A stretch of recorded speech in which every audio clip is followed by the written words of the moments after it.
This is the Weigh-In Podcast by Ben Watt Chestnut. And on this week's Weigh-In, what we have for you, we're going to talk about Real American Wrestling's Event 1.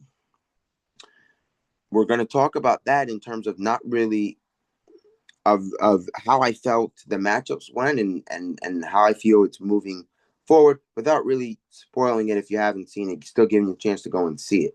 So, and we're also going to talk about, we got another question. And the question was, if I have a high level offense, do I need to have a good top bottom game?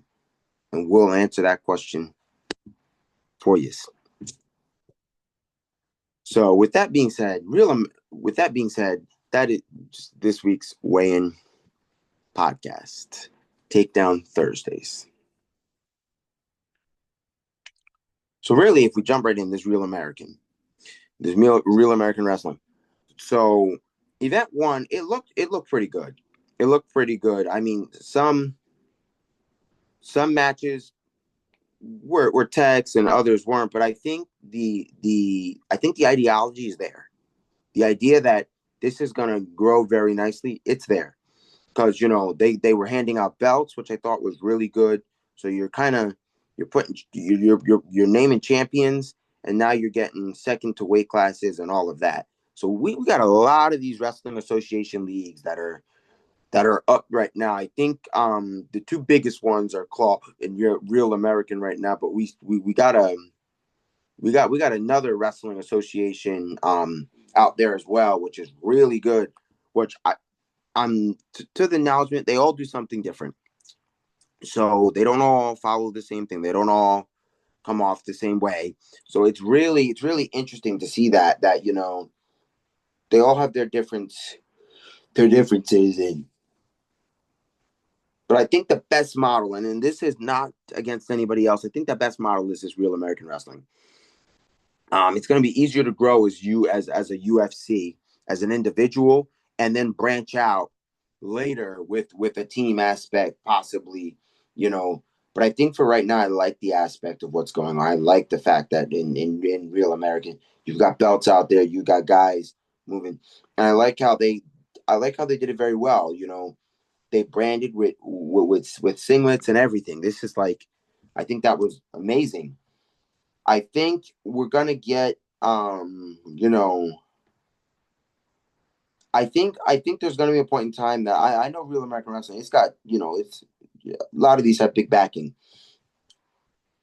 There's gonna come an age where you're gonna start seeing sponsors on the singlets, and I'm not saying sponsors per athlete, but like Real American sponsors where they may start selling the spaces and then get SIGs, and I think that would be real nice, in terms of just better for them and just in general. But they may already got stuff in line where they can and can't do certain things, and I think that's great, for what's going on. I think there's a lot of good things and uh and and and bad things in when it comes to that, but I think for the most part, I think that Real American Wrestling, it looked really good. I liked how it came out, and I think it's big backing, and you know I felt like, I know a lot of people are going to sway one way or another. I felt like Hulk Hogan would have been proud of what that first night looked like. It looked pretty good, and the championship belt looks nice for Real American Wrestling. And I think once they maximize themselves, you start getting, like I said, when you start getting the merchandising down, and you start getting more of that fan affair stuff going, I think they're going to maximize their potential very much well. I think it looked really good. For one, I think it's going to be great. I think I think there's going to come time you're going to start seeing headliners. You had Holly Holm out there wanting to get on the mat. So I think it's very well something that you talk about as like, whoo, that was interesting. I think that was one that surprised a lot of people, but that's really good. I wonder if I understand that they picked the commentators, but I wonder if we can get that Jordan Burroughs, Daniel Cormier, Shane Sparks mix back up. Now and that's nothing against the commentators that were there. I'm just saying, when Daniel Cormier commentates wrestling, it's something that's just like it's pretty good. And and the few times that we've seen Jordan Burroughs down to be with that NCAA championships, Jordan really is the technical aspect of things. It's like, a lot of things he says, he goes, I really like how they're deep in there on the high crotch. Daniel Cormier, who's more the less like, woo, that's a slick high crotch. And I like when those two are commentating together. And then when you have Shane Sparks, it's like, they're toe-toeing the Resolite. It's a really great thing. I like when those guys do it. And I think if you get that combo up there, but I understand that Real American Wrestling may have Jordan Burroughs on the mat, not commentating. And I would rather see Jordan on the mat, if that's ever possible, see Jordan Burroughs on the mat with a belt than commentating. But I think it was a good first event, in terms of all around the retrospect of it. I think it's really good. And I think that they had a lot of good stuff coming from it. A lot of great things coming from that. And I think it was all in all really, really good at what was going on. So if we dump and dive right into more of the question, that's the question that's going to kind of take its turn at this point. If you have a solid offensive game, do you need top bottom game? Yes, you do. Yes, you do. I'm gonna tell you why. Because and obviously, how I always say, you don't really like my opinion, ask the coach, whatever, the case may be. Really, what I'm gonna say here is that you could be if you wrestle another high offensive guy and you get a shot and he's got you. Solid D. Both of you got solid defense. You're not really getting to his legs and he's shooting and you're shooting. What's going to make the difference, if you see a lot of these college wrestling matches, I'm going to tell you, you watch a lot of these close matches, what makes the difference is the riding. Now, I understand college, you get the riding time point, but I would say that if you have a good solid ride, and let's say, okay, let's come with an analogy here for a match. You go into a second period, 0-0, nobody scores, two offensive guys, and you ride him out in the second period, and you go down during third period, and you get out. Now you're up 1-0. All long and behold, you don't give up a stall call in 1 point. You're up 1-0. So you talk about you would rather want to have a good top bottom game and be able to go up that 1-0 versus being down there and getting ridden out. Now you go into an overtime and you say, well, all I had to do was get out. And what I like to call this is what I like to call the 3-point turn. And the term is not, obviously what most would think is that's 3 back points, but this is just my little, I call it 3-point, really a 3-point turnaround. You escape, you get your 1. You take them down, in most cases now in wrestling, you'll get 3 points, but I called when you were getting 2 points, it was the 3-point turn to me. That's what I used to call it, is the get out. When you get out, get your 1. The minute you announce your 1, in on a shot, deep. Take them down. That's your 3. Now it's really a 4-point turnaround because you get out 1 point, then you take them down, you get 3 points. In college, and most levels of wrestling have changed to that 3-point takedown, which is really nice. It makes an aspect, but it's kind of like it makes a true difference, and it makes a true difference, and it did at the college level when they first got it. You can see a lot of those matches made a difference getting that 3-point takedown. But it's all about maximizing what you can. If you're on bottom, yes, most would say, hey, you want the reversal. Yeah, but your reversal, you're going to get 2, and you're not really maximizing like you can if you go ahead, get out. Unless it's a late situation, you got 30 seconds left, you're down by 1, reversal, get you up, take the reversal. But if you can, you want to get out, go in there, get the shot, because that is the way most takedowns are in that zone. When you go out, you give them one, then you're in deep on a shot and you get a good takedown. That's going to be something that I would say. So I would say you really do need a good top bottom game, even if you're a highly offensive wrestler, because the time you meet another highly offensive or defensive wrestler and you can't get to the legs, you don't want to be ridden out on bottom. You want to be able to have that good top bottom game. You want to be able to make sure that you're able to feed off of that you're able to get yourself, those points that you need. So I would say you do need a top bottom game. I would say, you do need it, the strength, even if you're a highly offensive wrestler, you do need it, you know, it will help you. It will help you in the long run being a highly offensive wrestler. If you're in an overtime and it's, you're in a 30-second ride-out situation, you want to know that you're good at top bottom. You don't want your opponent to say, oh, I know this guy, he's not a good bottom wrestler, I'm going to take top and I'm going to ride him out. You don't want that. You really don't. You really don't. So that's just something that I would say you don't want. Being a highly offensive or defensive, you don't want to put yourself in that situation. You don't want to be there like that or anything like that. You want to be able to do the things you need to do and not sit in a situation where you're like, hey, I can and can't do this, or I'm in a not so good situation because of wrestling or because of not having a good bottom game or top game. So I would say, yeah, you do need a good top bottom game. I think all aspects of wrestling you need to be good at.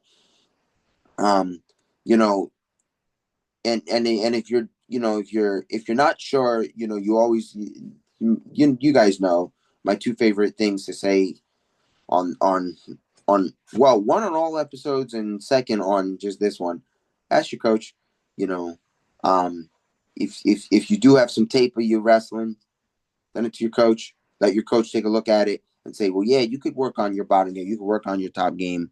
But the time you don't need to work on your top game is when you're riding out multiple wrestlers. And, I'm not saying that still means you shouldn't, but it knows that it's pretty solid. You want a solid top game. You want a solid ride out, because when you ride a guy out solid, first of all, that's the time that is, in the most cases, you break most of your opponents. And I've done that. You ride a guy out. They don't want to, they break in that time. They break.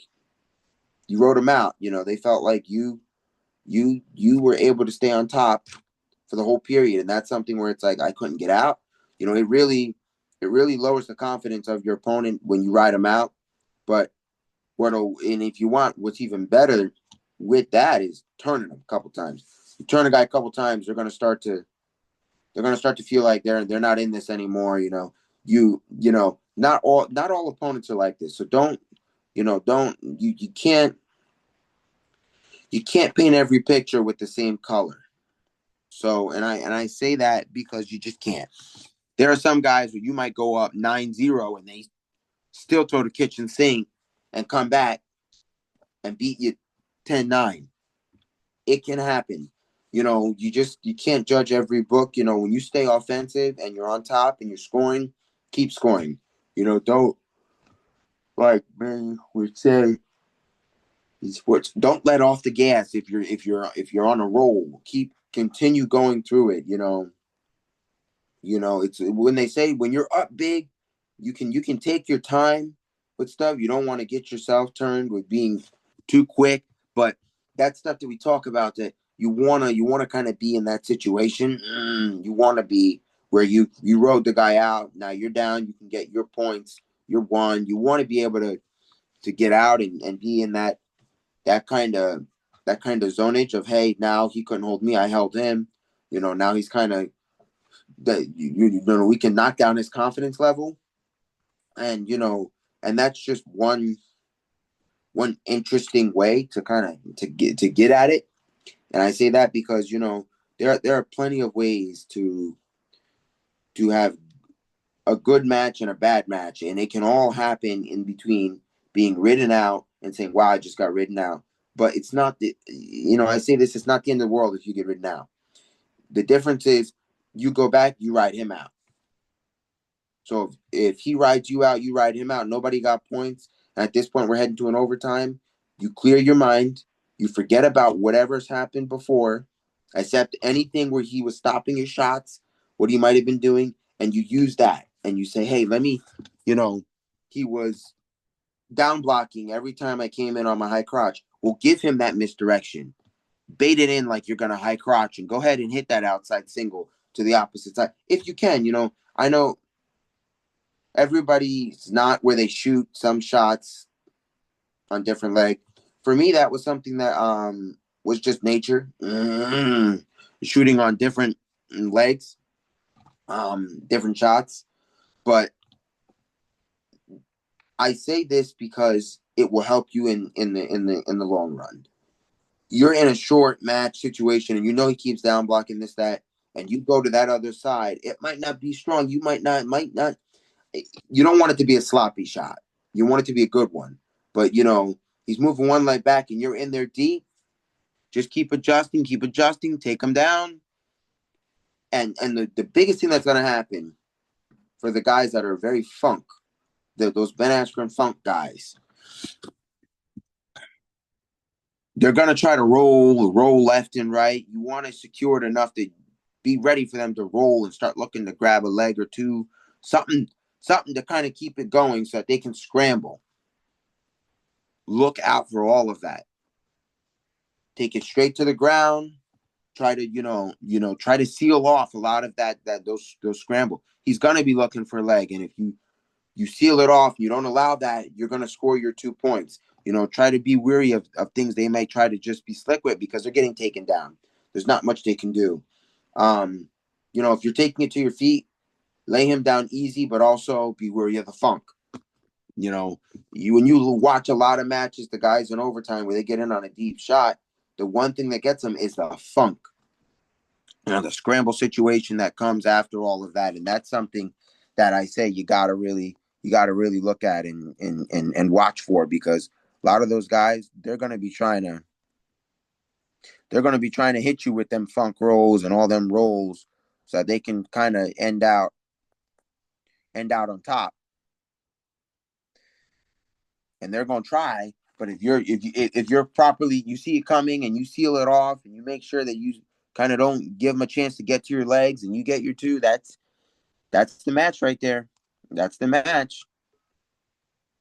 That's the match right there. That's going to be as best as it can for you. And there's not going to be much you can do amidst that or anything like that. It's going to be, that's going to be the best thing you can do.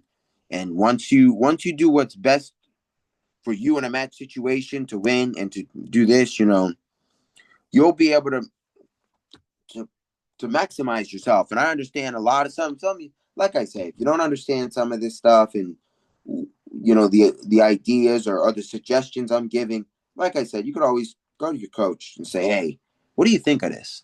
I heard this on a podcast I was watching, and he's saying, even if you have a good offense, you should always have good top bottom game. Is that true? Is that a good thing?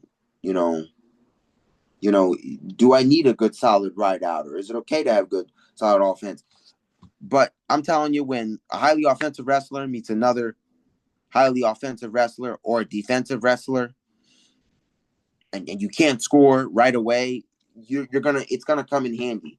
It's one of those things where it's not something that, it's a win-win situation having a good top-bottom game. But that's what I always tell you. If something pops up, you think, well, what about this? What about, you think this is solid, that's solid. Your coaches will know best. Season's coming faster. It's going to come before we know it. And, and the questions are going to be more than likely, in terms of the weigh-in, are going to be put on hold. They're going to be put on hold. And I'm going to tell you why, because we're going to have all this news from wrestling season for who beat who, that the questions are kind of going to be like, they're going to be limited to how I can answer them. So right now I'm taking the time to make sure I give you guys these answers on all these questions that come in. But at the end of the day, I say I'm no way am I a wrestling professional. No way am I a wrestling head coach. Everything I give you is my opinion, is how I feel the way is, how I feel you should be, you know, how I always say, like I said before on the podcast, if you don't let your opponent get into a rhythm, and when I say a rhythm, I mean he's able to get in there, get to you, start moving you around. You don't let him get his rhythm, like a beat, almost like music. Whenever you hear, you see the videos on Instagram and the guy's going crazy when the beat drops on the on the song, and they're bopping. Even when you see any type of music, they're bopping. They're moving to the beat. If you don't let your opponent get a rhythm, he's never going to get to you. He's never going to get to your legs, because most guys, and I say this because that's how I got some of my, I like to call them upset wins that if it was odds, it would have been against me. Is they were looking to try to get to their rhythm, and I just would be moving quickly, at a fast pace where they couldn't set the rhythm. If they can't set their rhythm, that's an advantage for you. When they can't get to their rhythm, now they're going to keep worrying about the rhythm. Not every wrestler's like this. Some of them, when they know they can't get to the rhythm, they're able to think quickly and just think very well. Some of your highly defensive wrestlers, they don't worry about no rhythm. But, some of your guys that are kind of, I want to say rhythmic wrestlers, and I know a lot of people are going to say, well, that's not really a term, but I'm kind of coining the phrase right here that, somebody who's like, they have a certain way they set up something and they go straight to that and they go to step 2 to step, and in other words, I would say almost like a template. You just fill in, they know, hey, okay, this is my setup. This is what, I'm waiting for him to do this and that, and this will set this up, or almost like an instruction sheet. Like they go through their instructions. Let me get my collar tie. Let me pop the shoulder and go into the high crotch. Now let me cut it into a double. Now when I'm on top, let me get his wrist. Let me, like an instruction. A better way to say is an instruction, like an instructional set. They're moving through the pieces. Some wrestlers like that, and some wrestlers, they don't care. They'll set the same shot up 8 different ways. And it's just like, that's not instruction. That's just, they're wrestling. They're quick. They're light. They're able to think. But when you have a wrestler that kind of wrestles to the rhythm, they're to a rhythm. They're to a pace, and you upset, you offset that rhythm, or you get in there where they cannot get it set. They can't kind of get to their stuff. That's an advantage for you. They're going to keep trying to get to their game. When they can't work their stuff in, they're not gonna feel comfortable. They're gonna feel uncomfortable. They're not gonna feel good about it. They're gonna make mistakes because they're trying to find ways to get back to their rhythm. And when they can't get to their rhythm, that's gonna change the wrestler. And there are plenty of ways to do there's plenty of ways to do that. Whether it's fast paced, running your offense, running their offense, running the offense, there are running so many levels of offense. There are ways that you can do that, and great ways, and allow them not to get that rhythm, because that's the one thing a wrestler gonna look for. They'll look for that rhythm.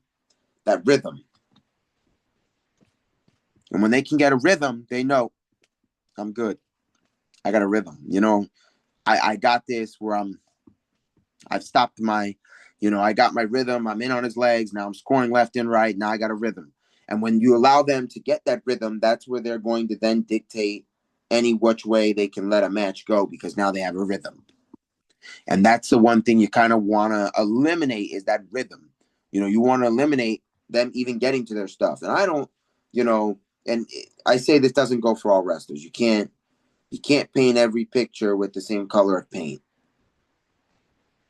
You can't, it's just you can't say, okay, every situation is not the same. So every wrestler is not going to be the same, but you'll understand some wrestlers. You'll see them when they're rhythmic wrestlers. You'll know they keep, you break a tie, they go back to the tie. They keep going back to the tie, back. They keep starting with the same thing. Sometimes you'll start to see they're trying to work their stuff in.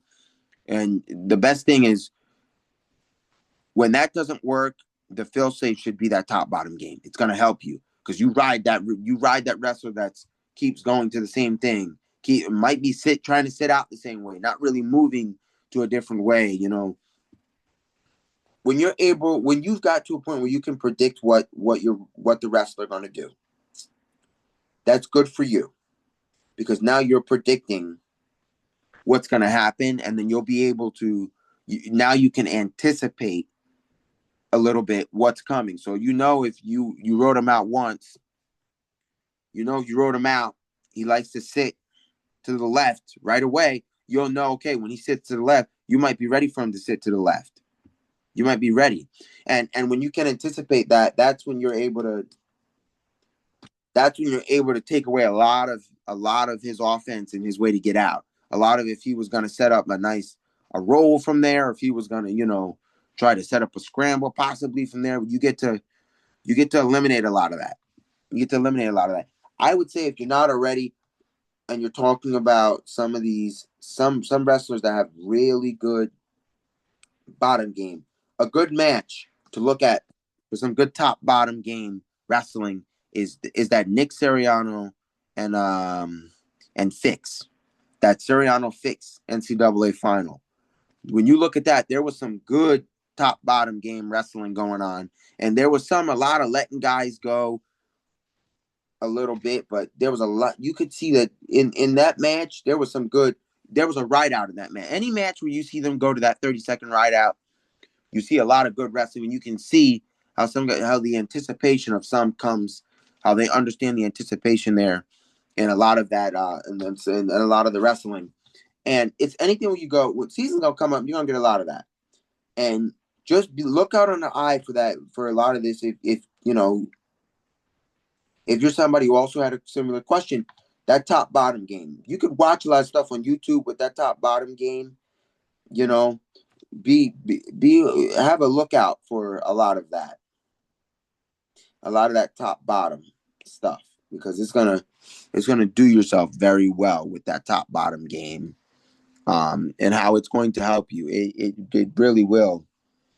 It really will help you. All that top bottom game will help you, and I think that'll give you kind of the best situation to that, the best understanding of what's going on, because top bottom game is, I feel like, is a really good thing to be doing, is to have a solid top bottom game. I think that's good as a wrestler, no matter which kind of wrestler you are. I think it's always good to have a solid top bottom game. So getting to that, with today's epi, we're in the end. I feel like these things go so quick, but we're in the end. And I just want to say that I enjoy the questions. I'm going to continue answering them, but they are going to start to slow down as season gets closer, when season starts. So, but I am going to try to make sure I get everyone I can in.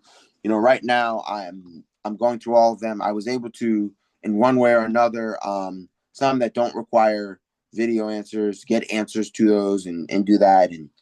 But this is wrestling. This is Takedown Thursdays. Wrestling, the community, many of you may not think this, it's growing. Wrestling has never had leagues where they can get out and get on a stage and get belts for it, like Real American Wrestling, like Claw. All this stuff is coming out. It's bettering wrestling. And it's not going to be long before you know it that wrestling's going to thrive. Wrestling's going to thrive as a sport, and it's going to come back in bigger, better ways where, people are going to want to wrestle. You're going to want to wrestle. It's like they say, the biggest question, why wrestle? But I won't answer that today, because that's a video in itself. But trust me when I say this, you want to wrestle. You want to be wrestling. There's so much you can learn from wrestling, and the disciplines it teaches you and the patience it teaches you. It's very hard to get that anywhere else. It's very hard to get that in any other sport, because a lot of other sports are team sports, and in wrestling, it's not like you can pass the shot to your teammate. You gotta You got to be disciplined enough to get your shots off. We talked about it, but that is this week's Takedown Thursdays, an episode by The Weigh-In. And this is The Weigh-In by Benoit Chestnut and the occasional pop-in Sebastian Romero. And with that being said, that is yet another epi. Weigh-In out.